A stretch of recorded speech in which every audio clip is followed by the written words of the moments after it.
La que sigue, por favor. Y cada barrio, además, tiene su propia organización. O sea, en algunos actúan como patronatos, en otros como cargueros, en otros son asociaciones civiles.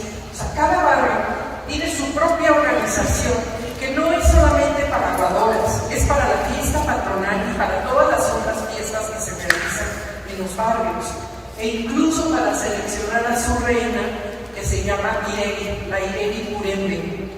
O sea, son reinas, pero no es una reina que se escoja por mayoría de votos o por la venta de boletos, como en algunos lados, sino que aquí cada barrio establece cómo se va a escoger a su reina que la va a representar, que se llama Ireri, y tiene que ser una muchacha que intente hablar purépecha, que por lo menos tenga un compromiso fundamental con su barrio, de trabajo con el barrio, que trabaje culturalmente por la unidad del barrio. Y esto hace también que cada barrio tenga su propio proceso de cómo escoger a su reina representante. La Magdalena es la única que considera que su reina no se llama Ireri Curembe, sino se llama la reina de los Joaquiniquiles, y cuenta su historia de por qué se llama la reina de los Joaquiniquiles, que tiene que ver con una historia de amor de quien hizo esa pirema sobre la reina de los Joaquiniquiles, que se la dedicaba a una muchacha muy guapa, que después fue reina del barrio.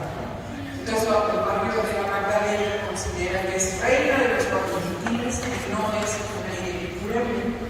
Todas las demás son Ireris Curembes. Entonces, cada barrio tiene su propia forma de organización, son autónomos en su manera de organizarse, aunque todos están organizados para llevar a cabo el ritual de aguadoras.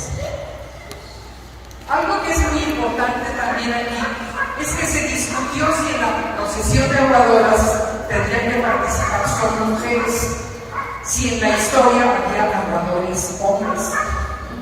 Y entonces se armó una polémica, que si eran solamente mujeres, que si eran también los hombres, discutieron toda una discusión. Y se llegó a la conclusión de que si palmeros, la ceremonia de los palmeros era de hombres, la de aguadoras tenía que ser una procesión de mujeres. Pero lo que estaba muy claro es que ni las mujeres ni los hombres eran personas aisladas, que lo que había atrás de una aguadora o lo que había atrás de un palmero era toda la familia que los ayudaba. Entonces era un falso problema, porque atrás de una aguadora está la mamá, está el papá, está el hermano, está toda la familia que participa para que una aguadora salga a bailar. Y lo mismo con los palmeros, es de hombres, pero atrás está toda la organización de la familia, porque a un palmero se le lleva comida, se le recibe con agua, se le recibe con música. Entonces era un falso problema. Atrás de una persona está toda su familia, y atrás de la familia está el barrio, y están los primos y los tíos. Entonces no era una danza de personas solitas individuales. Es una danza que moviliza a toda la organización colectiva, en este caso comunitaria de barrio. Y entonces así se resolvió el problema. Los hombres forman parte de las comisiones de orden, de las comisiones de vigilancia, de apoyo a las aguadoras cuando se cansan, pero también la organización de lo que está alrededor, de hablar con las autoridades municipales, de pedir permiso a la iglesia para entrar. Las aguadoras entran danzando a la iglesia, donde es bendecir el agua. O sea, eso que vemos nosotros tan sencillo tiene atrás una enorme organización donde participa toda la familia. Y entonces así se ha ido arreglando toda esta discusión, porque efectivamente en la cultura purépecha no hay individuos aislados, no hay una persona que se gobierne a sí misma, está dentro de una familia, y una familia que además tiene una parentela, los sobrinos, los hermanos, los suegros, o sea, es una familia grandota, extensa, y todos ellos están unidos en un colectivo son las comunidades. Lo que sigue, por favor. Bueno, este es un ejemplo simplemente para que vean la riqueza del arreglo de las trenzas, del arreglo de los listones, del arreglo de los cántaros, porque cada grupo tiene una manera de arreglar el cántaro de una forma diferente. Hay ocasiones en las que efectivamente se da el cruce de ceremonias entre palmeros y aguadoras, y una aguadora que le lleva agua al palmero que baja, el palmero se siente comprometido para arreglarle el cántaro a la aguadora, y ocasionalmente se hacen novios y hasta matrimonios. Pero no siempre es así. Esto a veces pasa, y sí ha pasado, pero a veces quienes arreglan el cántaro son los papás, los hermanos, pero lo que es cierto es que cada barrio, cada grupo cultural tiene una manera de organizar. Si ustedes pueden ver, es impresionante, por ejemplo, el que lleva un pan, este tocado que mide más de 50 centímetros, porque llevan un pan en la cabeza, ¿no? Otros llevan flores, moños, o llevan los cántaros con un pájaro, con un ángel de azúcar, otros lo arreglan con fruta, otros lo arreglan con ollitas, otros les ponen dulces. O sea, lo que se trata es de que el cántaro lleve lo que la gente considera que es típico de su lugar, que sea típico y que le dé identidad al grupo. Y bueno, a ver la siguiente, se puede ver cómo se lleva el rebozo, si lo tienen cruzado, si lo usan como manto, si dejan ver las trenzas, si no las dejan de ver. O sea, es impresionante cómo a través del arreglo y de las coreografías de la danza de aguadoras, cada uno le va dando una identidad en una tarea colectiva, porque es una procesión de todos, pero sin que no van revueltos, cada uno desde lo que es, desde su identidad. Ahora, otra cosa que es impresionante es cómo las aguadoras van con muchas niñas y niños, y los niños y las niñas se echan la procesión, y a veces los cargan, a veces los llevan, y nosotros bailando de 3, 4 años, caminando, llevándose, o sea, aprendiendo el compromiso con esta ceremonia. La que sigue, por favor. Entonces, lo que yo les decía, en cada grupo se refleja, no hay una unidad exactamente, hay principios y reglas generales para todas las aguadoras, pero hay la libertad de que cada grupo cultural y cada barrio exprese de cierta manera esos principios generales. Y eso es muy interesante, porque entonces no es la belleza y lo importante no está en que todo el mundo sea igual, sino que todo el mundo trabaje en un esfuerzo colectivo desde la particularidad de cómo se quiere ver, cómo se quiere expresar. Y hay muchas discusiones al respecto. Se discute si una aguadora se pone pestaña postiza o no, si tiene que bailar y le tiene que dar vuelta a la espalda y después se ve lo que no se le tiene que ver, o si debe de bailar con pasos chiquitos. ¿Por qué? Porque las muchachas jóvenes tienen otra idea respecto a los adultos. Y entonces tienen que estar negociando. Cada cosa es una negociación entre generaciones, entre barrios y entre los grupos del mismo barrio. Entonces es también un diálogo para ir resolviendo sobre la marcha cuestiones que al principio no se les ocurría, como eso, ¿no? De que de repente va una aguadora con el rollo abierto y se le ve la pierna. Pues a ella se le ocurrió y todos los demás le dicen, oye, no, pues eso no, ¿verdad? Y entonces hay toda una discusión de cómo entonces tiene que ser, o si le da demasiado rápido a la vuelta y entonces, se levanta la falda y no, pues oye, ¿cuándo has visto a una mujer que a bailar así?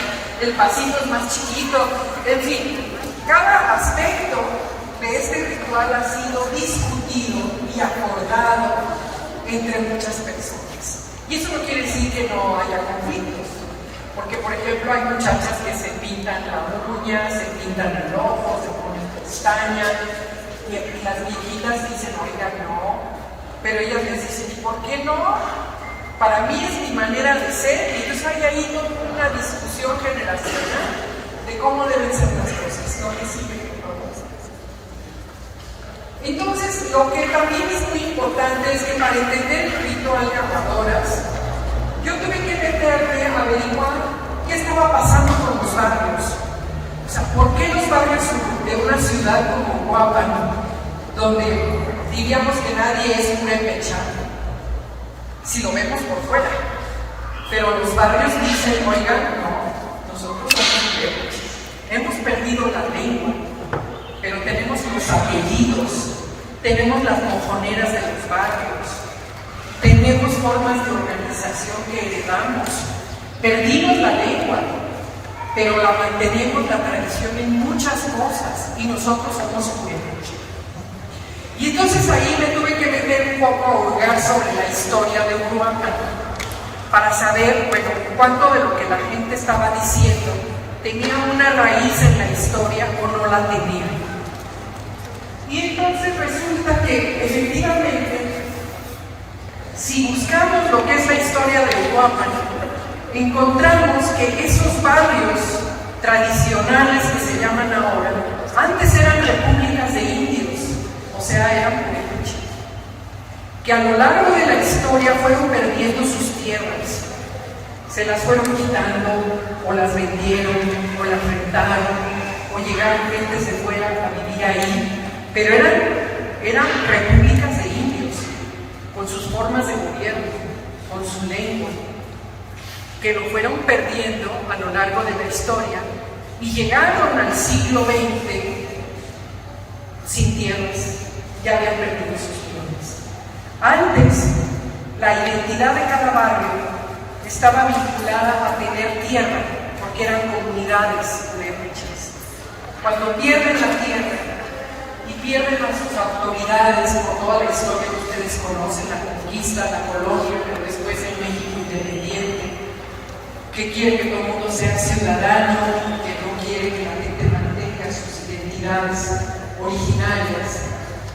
Efectivamente llegaron, la que sigue, por favor, llegaron al siglo XX sin tierras y muchos de sus barrios ya con gente que no era nativa y que ya no era agricultora porque había dejado, ya no tenían tierras. Y entonces empezaron a principios del siglo XX a luchar por la recuperación de sus tierras.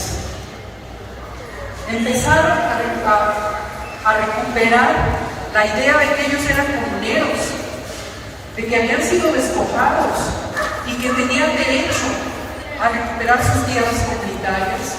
Y bueno, no voy a contarles toda la historia aquí, pero cada barrio, que ahí están los nombres de cada barrio en las fechas de sus fiestas patronales, está San Juan Evangelista, los Reyes, la Trinidad, San Juan Bautista, San Pedro, la Magdalena, Santo Santiago, San Miguel.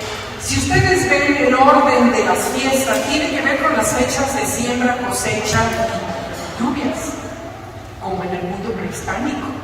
Entonces es cierto, asumieron la religión católica e hicieron esta síntesis cultural entre lo que era la tradición purépecha y la religión católica.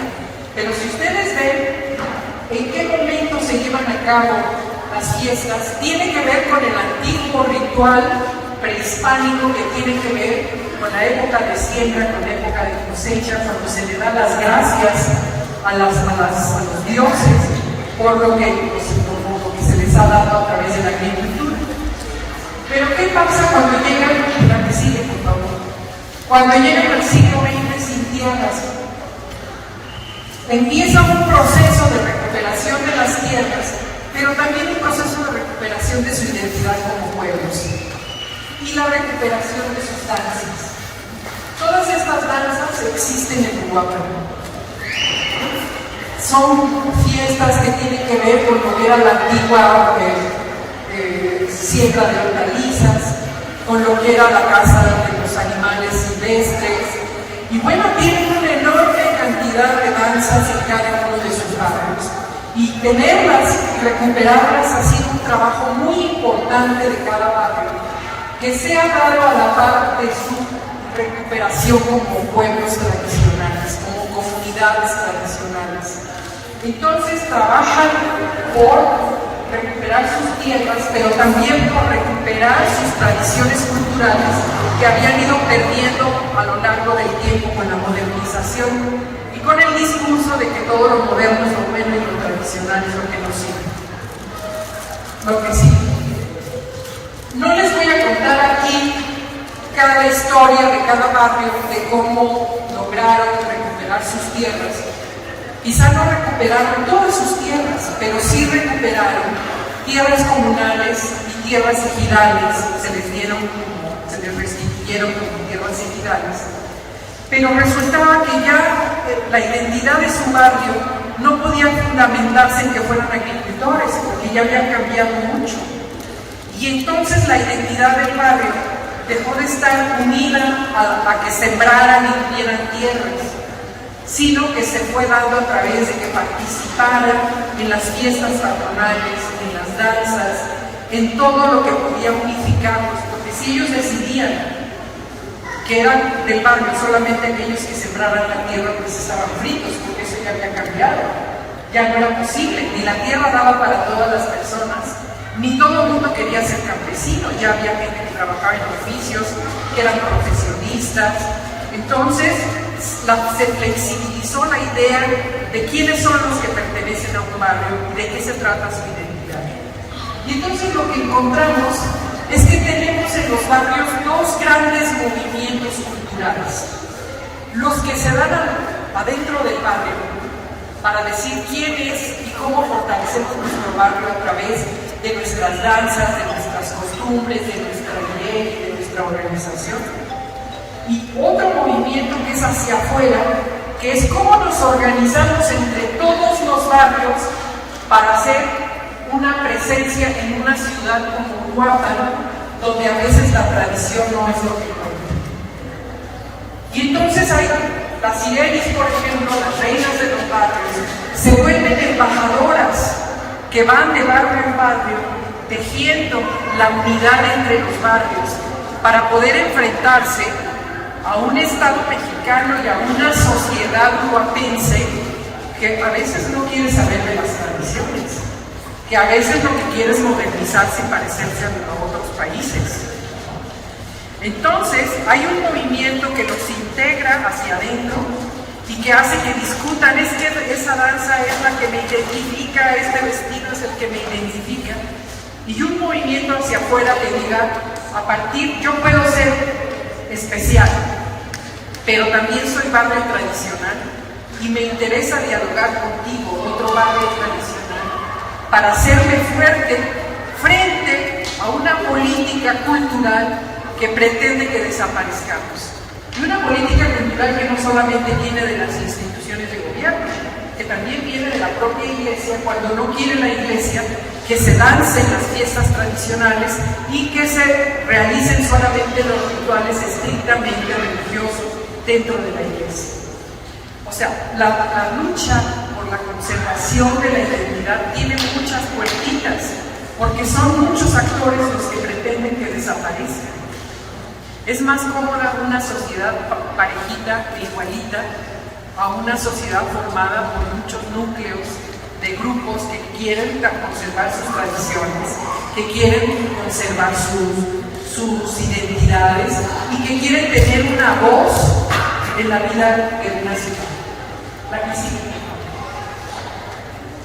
Entonces ahí están los movimientos, ¿no? Aquellos que luchan por la cohesión interna y aquellos que se esfuerzan por construir una red de barrios para luchar por una pertenencia más sana, la que sigue.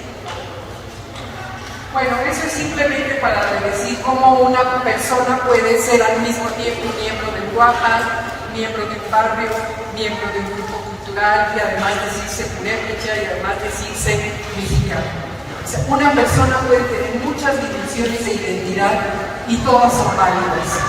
Esto me parece que es muy importante cuando estamos frente a discursos que tratan de oponer una identidad, por ejemplo, la identidad mexicana con la identidad de ser purépecha. Se pueden ser las dos cosas y estos barrios lo están demostrando. La que sigue, por favor.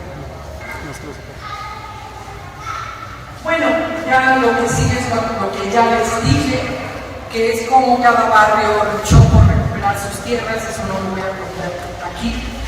Creo que con lo que les he dicho es suficiente para entender cómo el ritual de aguadoras tiene una función muy importante, no solamente porque contribuye a recuperar una tradición importante para la defensa del agua, que tiene que ver también con la defensa del río y de su entubación y cómo se está deteriorando, sino que también tiene que ver con que tengan una voz, una participación en lo que es la cultura del Estado de Michoacán.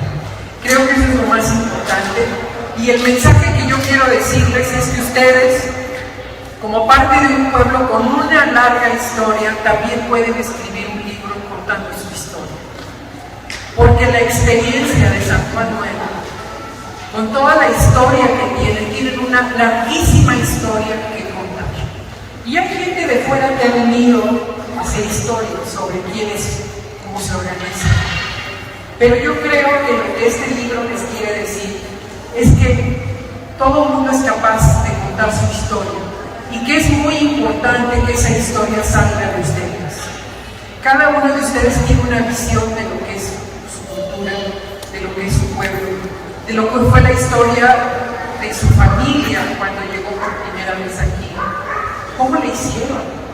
¿Cómo le hicieron para forjar una ciudad como la que es ahora? Creo que ahí es donde, cuando leyeron mi currículum, se hablaba del diálogo de saberes. Es ahí donde los antropólogos podemos ayudar, pero no a quitarles la voz, sino ayudarles a que tengan voz, ayudarles a sistematizar una experiencia que cada uno de ustedes tiene, desde las amigas que bailan aguadoras, que no saben bailar y que saben lo que para ellas significa, hasta lo que sus abuelitas, sus abuelitos pudieran contar de cuál es la historia de esta ciudad, de este pueblo. Y creo que es una enseñanza muy importante. Todo el mundo tiene algo que enseñar. Sobre todo, cada uno es responsable de mantener la historia de su pueblo. Esto es el mensaje que yo quisiera decirles. Todo lo que cada uno de ustedes tiene por contar es un tesoro. Y es un tesoro que es de ustedes. Y que sería muy bonito que se dieran a la tarea de contar a todos los que no conocemos su historia. Muchas gracias.